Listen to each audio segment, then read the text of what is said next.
Kalau kita bicara soal politik hukum itu bagi kita hukum harus berada di atas segala-galanya.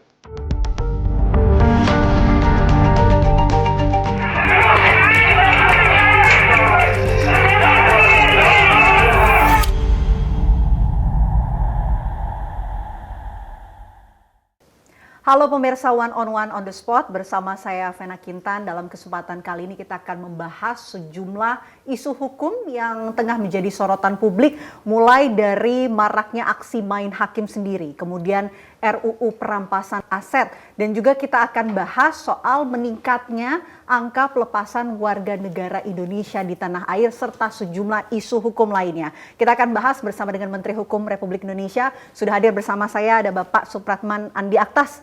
Pak Menteri, Pak Supratman, apa kabar? Sehat ya Pak? Alhamdulillah sehat. Terima kasih Pak sudah meluangkan waktu dalam program One on One. Pak Menteri, isu pertama yang ingin saya bahas bersama dengan Pak Menteri, ini bahas soal putusan Mahkamah Konstitusi Pak, di mana anggaran untuk makan bergizi gratis ini harus dipisah dengan anggaran pendidikan. Dan tenggat waktunya sampai dengan APBN 2028. Bagaimana sebetulnya sikap pemerintah mengenai putusan MK ini? Pertama yang perlu kita pahami bahwa putusan MK itu kan satu kesatuan. Ya.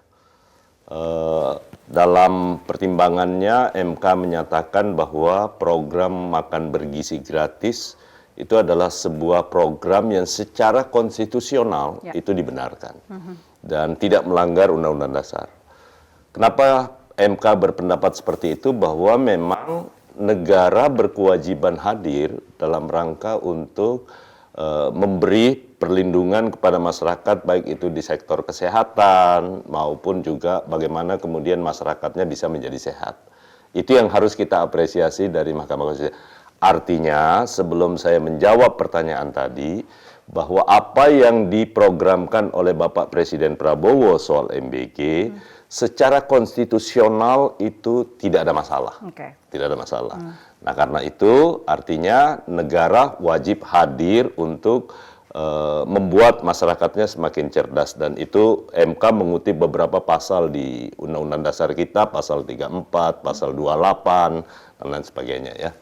Nah, terkait dengan putusan MK soal apakah kemudian porsi anggaran, putusan MK-nya lagi kita pelajari. Saya sebagai Menteri Hukum sudah menugaskan kepada Direktorat Jenderal Perundang-undangan untuk melakukan kajian akhir menyangkut hal tersebut, dan nanti hasil kajian ini akan kami sampaikan kepada Bapak Presiden lewat Menteri Sekretaris Negara dan juga kepada Kepala BKN.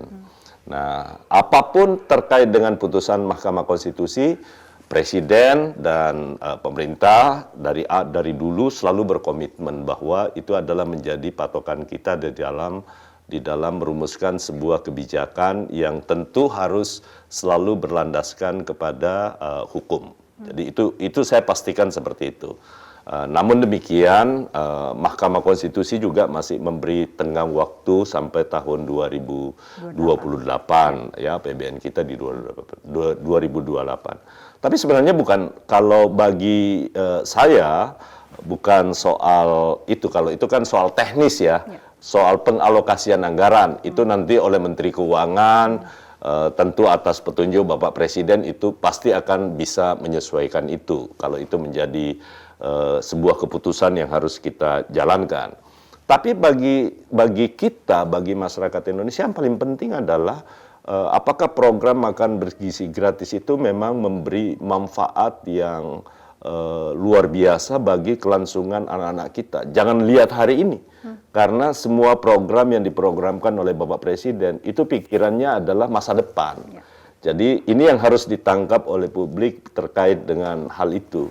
Nah, karena itu saya pikir kalau soal anggaran diletakkan di mana, itu adalah sesuatu yang persoalan teknis. Jadi pasti akan mudah disesuaikan. Tapi saya belum bisa memberikan jawaban pastinya, karena saya harus melihat konstruksi pertimbangan Mahkamah Konstitusi secara utuh. Kemudian hasil analisis kami terkait dengan putusan tersebut yang akan kami serahkan kepada Presiden, tentu lewat Menteri Sekretaris Negara. Oke. Jadi intinya sejauh ini pemerintah masih akan menggodok ya dan akan membahas lebih lanjut mengenai putusan MK ini dan tentunya akan mengikuti ya putusan MK ini dan akan segera mengabarkan langkah lebih lanjut yang akan dilakukan tentunya. Iya, kan putusan MK final and binding. Betul. Nah, itu satu. Jadi tidak usah dikhawatirkan. Nah, yang paling pokok seperti yang saya bilang, apa yang merupakan program direktif presiden untuk kepentingan bangsa dan negara, terutama menyangkut soal sumber daya manusia kita, karena ini yang harus unggul nih. Jadi itu tetap boleh dilanjutkan. Mahkamah berpendapat bahwa ini adalah menjadi kewajiban negara untuk menyiapkan itu. Oke, sekarang kita bahas isu lain Pak Menteri. Ini yang tengah juga menjadi sorotan adalah soal rancangan undang-undang perampasan aset. Bagaimana sejauh ini perkembangannya Pak Menteri? Waktu kami menyusun program legislasi nasional, saya sempat dipanggil oleh Bapak Presiden.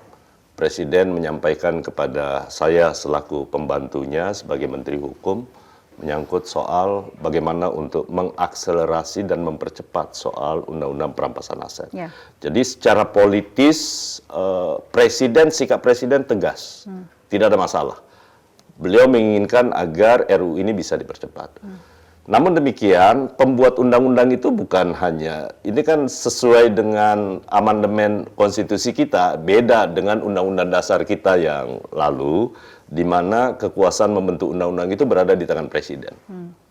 Ya kan? Nah, sekarang begitu pasca amandemen, itu udah jelas mekanisme dan siapapun yang akan menjadi pembuat undang-undang itu episentrumnya ada di parlemen. Nah, pada saat kami menyusun program legislasi nasional antara DPR, DPD, dan juga pemerintah, yang saya wakili kebetulan Menteri Hukum adalah yang ditugaskan untuk menyusun program legislasi nasional, disepakati waktu itu bahwa nanti yang akan menginisiasi adalah DPR. DPR sekarang saya ikuti perkembangannya di Komisi 3 sekarang lagi public hearing untuk menerima masukan dari semua masyarakat agar rancangan undang-undang itu bisa segera kita selesaikan. Saya percaya sepenuhnya bahwa yang paling penting dalam proses itu adalah proses politiknya tentu harus selesai. Tapi kan bukan tujuan akhir. Kita tidak ingin hanya sekedar melahirkan sebuah undang-undang dalam bentuk sesuatu yang tertulis. Implementasi yang terbaik adalah bagaimana aset recovery itu bisa berjalan bagus. Nah, karena itu kita tunggu. Kalau presiden sudah jelas perintahnya, secepat mungkin harus segera diselesaikan. Ya. Nah, tapi karena ini adalah usul inisiatif DPR, kami menunggu dari DPR. Bahwa apakah sudah ada terkait dengan materi-materi yang merupakan usul pemerintah terhadap materi muatan yang mungkin akan nanti disepakati oleh DPR, tentu. Nanti setelah DPR, kemudian kami akan menyusun daftar inventarisasi masalahnya. Namun demikian kan terlalu prematur kalau saya mengungkapkan apa yang akan diusulkan oleh pemerintah.